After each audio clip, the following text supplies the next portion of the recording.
ಮೋದಿ ಪಡೆಯಲ್ಲಿ ಸೌತ್ನ ಸೈನಿಕರು ಸಖತ್ ಸೌಂಡ್ ಮಾಡ್ತಾ ಇದ್ದಾರೆ. ದಕ್ಷಿಣದ ಸಚಿವರದ್ದೇ ಸದ್ದು ಜೋರಾಗಿದೆ. ಈ ಬಾರಿ ಲೋಕಸಭೆ ರಾಜ್ಯಸಭೆಯಲ್ಲಿ ದಕ್ಷಿಣದ ಸಚಿವರು ಸಂಸದರು ನಾವು ಒಗ್ಗಟ್ಟಾಗಿರೋಣ, ನೀವ್ಯಾಕೆ ಹೊಡಿತಾ ಇದ್ದೀರಾ ಅನ್ನೋ ಪ್ರಶ್ನೆಯನ್ನ ಕೇಳ್ತಾ ಇದ್ದಾರೆ.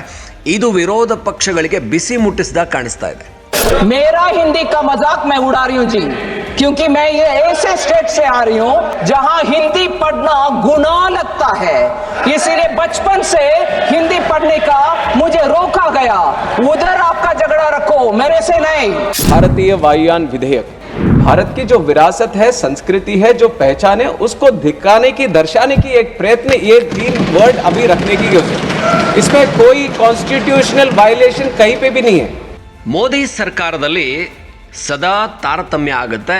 ಸೌತ್ ಅಂದರೆ ನೀವು ಯಾವುದೇ ರೀತಿಯ ಕಾಳಜಿ ಮಾಡೋದಿಲ್ಲ, ನಾರ್ತ್ಗೆ ಮಾತ್ರ ನಿಮ್ಮ ಕಾಳಜಿ. ಅದು ನಮ್ಮ ತೆರಿಗೆ ವಿಚಾರದಲ್ಲೂ ಕೂಡ ತಾರತಮ್ಯ ಮಾಡ್ತೀರಾ. ಬಿಹಾರ ಉತ್ತರ ಪ್ರದೇಶಕ್ಕೆ ಡಬಲ್ ತ್ರಿಬಲ್ 10 ಪಟ್ಟು 20 ಪಟ್ಟು ಕೊಟ್ಟಿದ್ದೀರಾ. ಇದೆಲ್ಲ ಚರ್ಚೆಗಳು ನಡೀತಾ ಇರುವಾಗಲೇ ಮೋದಿ ಪಡೆಯಲ್ಲಿ ಸೌತ್ನ ಸೈನಿಕರು ಸಖತ್ ಸೌಂಡ್ ಮಾಡ್ತಾ ಇದ್ದಾರೆ. ದಕ್ಷಿಣದ ಸಚಿವರದ್ದೇ ಸದ್ದು ಜೋರಾಗಿದೆ. ಈ ಬಾರಿ ಲೋಕಸಭೆ ರಾಜ್ಯಸಭೆಯಲ್ಲಿ ದಕ್ಷಿಣದ ಸಚಿವರು ಸಂಸದರು ಮೋದಿ ಸರ್ಕಾರಕ್ಕೆ ದೊಡ್ಡ ಶಕ್ತಿಯನ್ನು ತುಂಬಿದ್ದಾರೆ. ಅದರಲ್ಲೂ ಕೂಡ ಭಾಷೆಯ ವಿಚಾರದಲ್ಲಿ ಹಿಂದಿ ಹಾಗೆ ಸೌತ್ನ ಭಾಷೆಗಳು ತೆಲುಗು, ತಮಿಳು, ಕನ್ನಡ ಅಂತ ಬಂದಾಗ ಸೌತ್ನ ಸಚಿವರೇ ಕಾಂಗ್ರೆಸ್ಗೆ ಕೌಂಟ್ರ್ ಕೊಟ್ಟು ದಕ್ಷಿಣ ಭಾರತ ಉತ್ತರ ಭಾರತ ಇವೆಲ್ಲ ಕೂಡ ಒಂದೇ, ಯುನೈಟ್ ಆಗಿದೆ, ನಾವು ಒಗ್ಗಟ್ಟಾಗಿರೋಣ, ನೀವ್ಯಾಕೆ ಹೊಡಿತಾ ಇದ್ದೀರಾ ಅನ್ನೋ ಪ್ರಶ್ನೆಯನ್ನು ಕೇಳ್ತಾ ಇದ್ದಾರೆ. ಇದು ವಿರೋಧ ಪಕ್ಷಗಳಿಗೆ ಬಿಸಿ ಮುಟ್ಟಿಸಿದಾಗ ಕಾಣಿಸ್ತಾ ಇದೆ. ಹಾಗಾದರೆ ಯಾರ್ಯಾರೆಲ್ಲ ಈ ಬಾರಿ ಲೋಕಸಭೆ ರಾಜ್ಯಸಭೆಯಲ್ಲಿ ಮೋದಿಯ ಸೌತ್ ಸೈನಿಕರು ಹೇಗೆ ಮಿಂಚಿದ್ರು ಅಂತ ನೋಡಿದರೆ, ನಾಗರಿಕ ವಿಮಾನಯಾನ ಖಾತೆಯ ಸಚಿವರಾಗಿರುವಂತಹ ಕುಂಜರಿಪು ರಾಮಮೋಹನ್ ನಾಯ್ಡು ಇವರ ತಂದೆ ಕೂಡ ಆ ಒಂದು ಕೇಂದ್ರದಲ್ಲಿ ಸಚಿವರಾಗಿದ್ದರು, ಉನ್ನತ ಹುದ್ದೆಯಲ್ಲಿದ್ದರು. ಅವರ ಮಗ ಈಗ ವಿಮಾನಯಾನ ಸಚಿವರಾಗಿದ್ದಾರೆ. ಇವರು TDPಯಿಂದ ಗೆದ್ದು ಬಂದಿರುವಂಥವರು.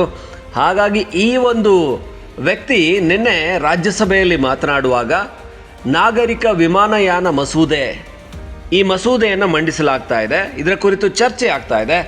ಆದರೆ ಇದನ್ನು ಉಚ್ಚಾರಣೆ ಮಾಡೋದು ಕಷ್ಟ ಆಗುತ್ತೆ.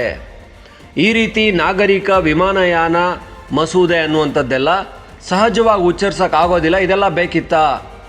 ಏನು ಭಾರತ ನಾಗರಿಕ ವಿಮಾನಯಾನ ಮಸೂದೆ ಅನ್ನೋ ರೀತಿಯಲ್ಲಿದೆ ಆ ಮಸೂದೆ ಹೆಸರು. ಅದರ ಬದಲು ಇಂಡಿಯನ್ ಏರ್ಲೈನ್ ಆ್ಯಕ್ಟ್ ಅಂತ ಏನಾದರೂ ಮಾಡ್ಬೋದಾಗಿತ್ತಲ್ಲ ಅನ್ನುವ ರೀತಿಯಲ್ಲಿ ಕಾಂಗ್ರೆಸ್ ಮತ್ತದರ ಮಿತ್ರ ಪಕ್ಷಗಳು ಧ್ವನಿ ಎತ್ತಿದ್ದಾವೆ. ಆಗ ಅದಕ್ಕೆ ಅವರು ಉತ್ತರ ಕೊಡ್ತಾರೆ, ಇದು ಭಾರತದ ಸಂಸ್ಕೃತಿ, ಇದು ಭಾರತದ ವಿಶೇಷತೆ, ವೈವಿಧ್ಯತೆ ಇದು. ಈಗ ನನ್ನ ಹೆಸರು ಕುಂಜರಾಪು ರಾಮಮೋಹನ್ ನಾಯ್ಡು, ಇದನ್ನು ಉಚ್ಚರಿಸೋದು ಕಷ್ಟ ಆಗ್ಬೋದು ಕೆಲವರಿಗೆ. ನನ್ನ ಕುಂಜರಿಪು ಅನ್ನೋದನ್ನು ಉಚ್ಚರಿಸೋದು ಕಷ್ಟ ಆಗ್ಬೋದು. ಹಾಗಂತ ನಾನು ನನ್ನ ಐಡೆಂಟಿಟಿನ ಬಿಟ್ಕೊಡೋದಕ್ಕಾಗತ್ತಾ? भारतीय वायुयान विधेयक. I also understand that it might be a little difficult thing to pronounce for a lot of people. गले में अटकता होगा ये, और कोई शर्मिंदा की बात नहीं है इसमें. I am a very proud Telugu person. I speak Telugu language, I write Telugu language, and I am proud of my culture and my upbringing. My name is Kinjarapu Rammohan Naidu, and when some people say Kinjarapu, there might be some problem with them. They can't pronounce it the way I pronounce it. But that doesn't mean that I'll change my name so that it becomes easier for them. ये तो मेरी पहचान है. ಹಾಗೇನೆ ನಾಗರಿಕ ವಿಮಾನಯಾನ ಭಾರತ ಅನ್ನೋದು ಉಚ್ಚರಿಸೋ ಸ್ವಲ್ಪ ಕಷ್ಟ ಆಗ್ಬೋದು. ಆದರೆ ಅದು ಈ ದೇಶದ ಸಂಸ್ಕೃತಿ, ಅದನ್ನು ಬಿಟ್ಕೊಡೋಕ್ಕಾಗುತ್ತಾ ಅನ್ನುವ ಮಾತನ್ನು ಆಡಿದ್ದಾರೆ. ನಾವೆಲ್ಲರೂ ಕೂಡ ಒಂದೇ. ಬ್ರಿಟಿಷರ ಕಾಲೋನಿಯಲ್ ಆ ಒಂದು ಹಿಡಿತಕ್ಕೆ ಸಿಕ್ಕಾಕೊಂಡು ಬ್ರಿಟಿಷರು ನಮ್ಮನ್ನು ವಸಾಹತು ಮಾಡಿಕೊಂಡು ಅವರು ಒಂದೇ ಭಾಷೆಯನ್ನು ಹೇರಿದ್ದಾರೆ, ಇಂಗ್ಲೀಷನ್ನು ನಮ್ಮ ಮೇಲೆ ಹೇರಿದ್ದಾರೆ. ಅದರಿಂದ ಅದು ಈಸಿ ಅಂತ ನಮಗೆ ಅನ್ನಿಸ್ತಾ ಇದೆ. ಆದರೆ ಭಾರತದಲ್ಲಿ ಎಷ್ಟು ವೈವಿಧ್ಯತೆ ಇದೆ. ಈಗ ಭಾರತ ವಿಮಾನಯಾನ ಮಸೂದೆ ಅನ್ನೋದ್ರಲ್ಲೇ ನಾನು ತೆಲುಗುನವನು, ಆದರೆ ಭಾರತ ಅನ್ನೋ ತೆಲುಗಿನಲ್ಲೂ ಕೂಡ ಭಾರತ ಅಂತಲೇ ಇದೆ. ವಾಯು ಅನ್ನುವಂಥದ್ದು ವಾಯುಸೇನೆ ಮಸೂದೆ, ವಾಯು ಮಸೂದೆ ಅಂತ ಬರುತ್ತಲ್ಲ, ವಾಯು ಅನ್ನೋದು ತೆಲುಗಲ್ಲಿ ಕೂಡ ವಾಯು ಅನ್ನೋ ಪದ ಇದೆ, ಅದೇ ಅರ್ಥ ಇದೆ. ಹಾಗಾಗಿ ನಾವೆಲ್ಲ ಒಂದಾಗಿದ್ದೀವಿ. ಹಾಗೆ ನೋಡಿದರೆ ಇಂಗ್ಲೀಷಲ್ಲಿ ಏರ್ ಅನ್ನೋದು ಇಂಡಿಯಾ ಅನ್ನೋದು ನಾವು ಕಲ್ತಿದ್ದೇವೆ ಹೊರತು ಅದನ್ನು ಬೇರೆ ಭಾಷೆಯಿಂದ ಕಲ್ತಿದ್ದೀವಿ. ನಮ್ಮ ಭಾಷೆಯಲ್ಲೇ ವಾಯು ಅನ್ನೋದು ಕನ್ನಡದಲ್ಲೂ, ಹಿಂದಿಯಲ್ಲೂ ಇದೆ, ತೆಲುಗುನಲ್ಲೂ ಇದೆ, ಕನ್ನಡದಲ್ಲೂ ಇದೆ, ಎಲ್ಲದರಲ್ಲೂ ಒಂದೇ ಇದು. ಹಾಗೆ ಬೇರೆ ಬೇರೆ ಶಬ್ದಗಳು. ಭಾರತ ಅನ್ನೋದು ಇಡೀ ದೇಶದಲ್ಲಿ ಒಂದೇ. ಎಲ್ಲರೂ ಕೂಡ ತಮಿಳ್ನವರು ಭಾರತ ಅಂತಾನೆ ಅಂತಾರೆ, ತೆಲುಗುನವರು, ಹಿಂದಿಯವರು, ಎಲ್ಲ ಭಾಷಿಗರು, ಕನ್ನಡದವರು, ಮಲಯಾಳಿ ಎಲ್ಲರೂ ಭಾರತ ಅಂತಾನೆ ಅಂತಾರೆ. ಹಾಗಾಗಿ ಅರ್ಧ ಈ ವಿಮಾನಯಾನ ಮಸೂದೆ ಏನಿದೆ ಇದರಲ್ಲಿ ಅರ್ಧ ನಮ್ಮ ಭಾಷೆಯಲ್ಲಿ ಕೂಡ ನಮ್ಗೆ ಅರ್ಥ ಆಗುತ್ತೆ. ಹಾಗಾಗಿ ಈ ವೈವಿಧ್ಯತೆಯನ್ನು ಅರ್ಥ ಮಾಡ್ಕೊಳ್ಳೋಣ ಅಂತ ಹೇಳಿ ಕೌಂಟ್ರು ಕೊಟ್ಟಿದ್ದು ಎಂಥವರಿಗೂ ಕೂಡ ಮೆಚ್ಚುಗೆ ಆಗುವ ಹಾಗಿತ್ತು. Now, under the leadership of Honorable Prime Minister Narendra Modi ji, we want to break that cocoon and bring the butterfly out and show the colors of true India, and that is what we are doing here. And this name is a small indication towards it. The text is there in English, so there shouldn't be any problem for any English-speaking person to in fact get afraid that there are 3 words here. कभी तो अभी लगेगा कि Copernicus lane है यहाँ पे, किसी के गली में अटकता है तो बदल दे क्या उसको. ಹಾಗೆಯೇ ಕೆಲವು ದಿನಗಳ ಹಿಂದೆ ಇಲ್ಲಿ ಹಣಕಾಸು ಸಚಿವೆ ನಿರ್ಮಲಾ ಸೀತಾರಾಮನ್ ಕೂಡ ನನಗೆ ನನ್ನ ರಾಜ್ಯದಲ್ಲಿ ಹಿಂದಿ ಭಾಷೆಯನ್ನು ಕಲೀಲಿಕ್ಕೆ ಬಿಡಲಿಲ್ಲ, ನನ್ನ ತಡೆದ್ರು. ಆದರೆ ನಾನೀಗ ಮಾತಾಡ್ತಾ ಇರುವ ಹಿಂದಿ ತಪ್ಪಾಗಿರ್ಬೋದು, ದಯವಿಟ್ಟು ಅರ್ಥ ಮಾಡ್ಕೊಳ್ಳಿ, ಯಾಕಂದರೆ ಕ್ಷಮಿಸಿ ಅರ್ಥ ಮಾಡ್ಕೊಳ್ಳಿ, ನನಗೆ ಇಷ್ಟನ್ನೇ ಕಲಿಯೋಕೆ ಬಿಟ್ಟಿದ್ದು. ಅಲ್ಲಿ ಹಿಂದಿ ಭಾಷೆನ ಕಲೀಲೇಬೇಡಿ ಅಂತೇಳಿ ಒತ್ತಾಯ ಮಾಡ್ತಾಯಿದ್ರು. ಹಾಗಾಗಿ ನನ್ನ ದೇಶದ ವೈವಿಧ್ಯತೆಯನ್ನು ನಾನು ತಿಳ್ಕೊಳ್ಳೋಕ್ಕಾಗಲಿಲ್ಲ, ಕಲ್ತ್ಕೊಳ್ಳೋಕ್ಕಾಗಲಿಲ್ಲ. ಇವಾಗ ನಾನು ಒಂದಷ್ಟನ್ನು ಕಲ್ತಿದ್ದೀನಿ. ನಾನು ನನ್ನ ಹಿಂದಿಯನ್ನು ಎಷ್ಟು ಪ್ರೀತಿಸ್ತೀನೋ ನನ್ನ ಮಾತೃಭಾಷೆ ತಮಿಳನ್ನು ಕೂಡ ಅಷ್ಟೇ ಪ್ರೀತಿ ಮಾಡ್ತೀನಿ ಅಂತ ಅವರು ಲೋಕಸಭೆಯಲ್ಲಿ ನಿಂತ್ಕೊಂಡು ಹೇಳಿದ್ದಂಥದ್ದು. झगड़ा आपका उनसे होना चाहिए जो हिंदी पढ़ने में आपत्ति बोलते हैं, आपत्ति मानते हैं हिंदी, उनसे झगड़ा करो भाई, मेरे से क्या कर रहे हो. जल्दी से उठना नहीं है, जबकि आपके मित्र पक्ष का लोग का राजनीतिक हिंदी विरोध का समझते नहीं हो आप. ಕೆಲವು ಬೇರೆ ಬೇರೆ ಈಗ ಗೊಗೋಯ್ ಅವರಿಂದ, ಗೌರವ್ ಗೊಗೋಯ್ ಅವರಿಂದ ಒಂದು ವಿರೋಧ ಎದುರಾಯಿತು ಈ ವಿಚಾರವಾಗಿ. ನೀವೇನೋ ಲುಕ್ಕ ಅನ್ನುವಂಥ ಪದವನ್ನು ಹೇಳಿದ್ರಿ ಅಂತ. ಅದಕ್ಕೆ ಅವ್ರು ಹೇಳಿದರು ಏನೋ ಲುಕ್ಕ ನಂಗೆ ಅದು ಗೊತ್ತಿಲ್ಲ, ಅದನ್ನು ದಯವಿಟ್ಟು ಕ್ಷಮಿಸಿ, ನನಗೆ ಗೊತ್ತಿರೋದನ್ನು ನಾನು ಹೇಳ್ತಾ ಇದ್ದೀನಿ. ಬಹುಶಃ ನನ್ನ ರಾಜಕೀಯ ಭಾಷೆ ನಿಮಗೆ ಅರ್ಥ ಆಗುತ್ತೆ ಅಂತ ಅನ್ಕೋತೀನಿ. ನಿಮಗೆ ನನ್ನ ಭಾಷೆ ಹಿಂದಿ ತಪ್ಪಾಗಿ ಅನ್ನಿಸ್ಬೋದು, ಆದರೆ ರಾಜಕೀಯ ಭಾಷೆಯಲ್ಲಿ ಅರ್ಥ ಮಾಡ್ಕೊಂಡಾಗ ಅದು ಸರಿ ಅನಿಸುತ್ತೆ. ನನಗೆ ನನ್ನ ನಾಡಲ್ಲಿ ಹಿಂದಿ ಕಲಿಯೋದಕ್ಕೆ ಬಿಡಲಿಲ್ಲ ಅಂದರೆ ಅವರು ಅಲ್ಲೇ ಎದುರಿದ್ದಂತಹ SP, DMK ಬೇರೆ ಬೇರೆ ಅಂದರೆ ಯಾರ್ಯಾರೆಲ್ಲ ಈ ಹಿಂದಿ ಇಂಪೋಸಿಷನ್ ಅಂತ ಹೇಳ್ತಾರೋ ಅವ್ರಿಗೆ ಅಲ್ಲೇ ಕೌಂಟ್ರ್ ಕೊಟ್ಟರು. ನೋಡಿ, ಲೋಕಸಭೆಗೆ ಬಂದರೆ ನನ್ನ ಭಾಷೆಯನ್ನು ಮಾತ್ರ ಕಲ್ತಿದ್ದೀನಿ, ನಿಮ್ಮ ಜೊತೆ ನಾನು ಕಮ್ಯುನಿಕೇಟ್ ಮಾಡೋಕ್ಕಾಗೋದಿಲ್ಲ, ಆ ರೀತಿ ನನ್ನ ಮೇಲೆ ಒತ್ತಡ ಹೇರಿದರು. ಹಾಗೇ ತಮಿಳನ್ನು ಕೂಡ ಕಲಿಬೇಕು, ಎಲ್ಲ ಭಾಷೆಗಳನ್ನು ಕೂಡ ರೆಸ್ಪೆಕ್ಟ್ ಮಾಡಬೇಕು ಅನ್ನೋ ಮಾತನ್ನು ನಿರ್ಮಲಾ ಸೀತಾರಾಮನ್ ಗಟ್ಟಿಯಾಗಿ ನಿಂತು ಲೋಕಸಭೆಯಲ್ಲಿ ಹೇಳಿದರು.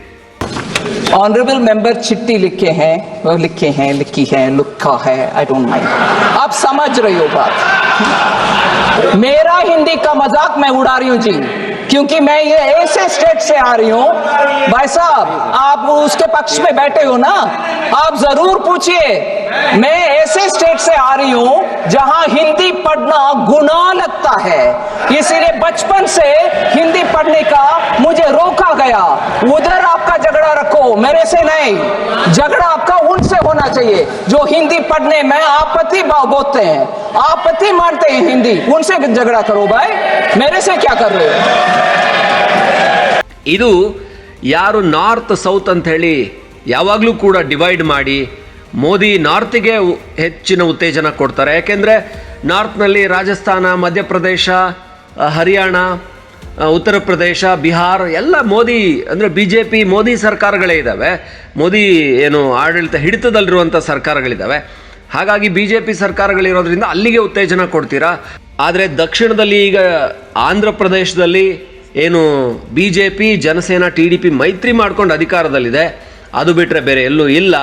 ಹಾಗಾಗಿ ಈ ಭಾಗದಲ್ಲಿ ನಿಮಗೆ ಮಹತ್ವನೇ ಇಲ್ಲ. ದಕ್ಷಿಣದಲ್ಲಿ ನೀವು ದಕ್ಷಿಣದ ಭಾಷೆಗಳನ್ನೂ ತುಳಿತೀರಾ, ಹಿಂದಿಯನ್ನು ಇಂಪೋಸ್ ಮಾಡೋಕ್ಕೆ ಟ್ರೈ ಮಾಡ್ತೀರಾ ಅನ್ನುವಂಥ ವಿಚಾರ ಯಾವಾಗಲೂ ಅದನ್ನು ಟೀಕೆ ಮಾಡ್ತಾನೆ ಬರ್ತಾರೆ. ಯಾರು ವಿರೋಧ ಪಕ್ಷದವರು, ಮೋದಿಯವ್ರ ಮೇಲೆ ವಿರೋಧಿಗಳು ಆ ರೀತಿ ಟೀಕೆಯನ್ನು ಮಾಡ್ತಾರೆ. ಆದರೆ ದಕ್ಷಿಣದ ಸೈನಿಕರೇ, ಸೌತ್ನ ಸೈನಿಕರೇ ನಿಂತು ಅಲ್ಲಿ ಮಾತಾಡಿರುವಂಥದ್ದು.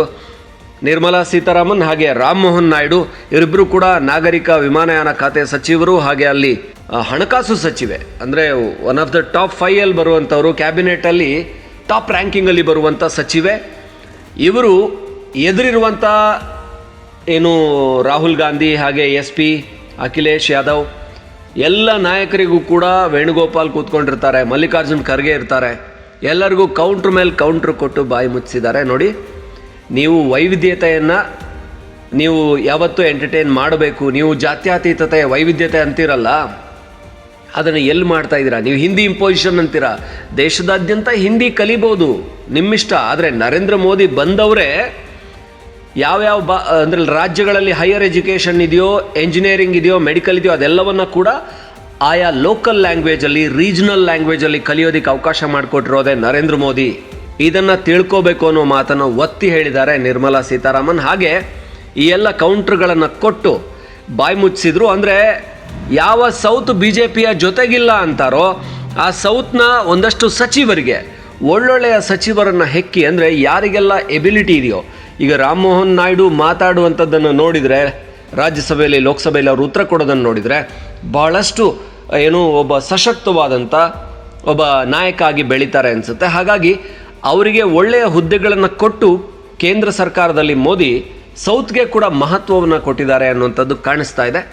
ಇದು ಸೌತ್ ಆ್ಯಂಡ್ ನಾರ್ತ್ ಯಾವಾಗಲೂ ರಾಜಕೀಯವಾಗಿ ಅಧಿಕಾರ ಹಿಡಿಯೋಕ್ಕೋಸ್ಕರ DMK ಜೊತೆ ಸೇರ್ಕೊಂಡು ಕಾಂಗ್ರೆಸ್ ಮಿತ್ರ ಪಕ್ಷಗಳು ನರೇಂದ್ರ ಮೋದಿಯನ್ನು ವಿರೋಧಿಸೋದು ಇದ್ದಿದೆ. ಹಾಗೆಯೇ ನರೇಂದ್ರ ಮೋದಿ ಉತ್ತರದಲ್ಲಿ ಅವರ ಪಕ್ಷಗಳು ಹೆಚ್ಚಾಗಿ, ಅಂದರೆ BJP ಉತ್ತರದ ರಾಜ್ಯಗಳನ್ನು ಹೆಚ್ಚಾಗಿ ಗೆಲ್ತಾ ಇರೋದ್ರಿಂದ ಅಲ್ಲಿಗೆ ಮಹತ್ವ ಕೊಡುವಂಥದ್ದು ಕೂಡ ಸ್ವಲ್ಪ ಸಹಜ ಅಂತಲೇ ಅನಿಸುತ್ತೆ. ಆದರೆ ಈ ವಿವಾದ ವಿರೋಧಗಳ ನಡುವೆ ದಕ್ಷಿಣದ ಸಚಿವರು ಮಿಂಚ್ತಾ ಇರುವಂಥದ್ದು ಲೋಕಸಭೆಯಲ್ಲಿ ಕಾಣಿಸ್ತಾ ಇದೆ.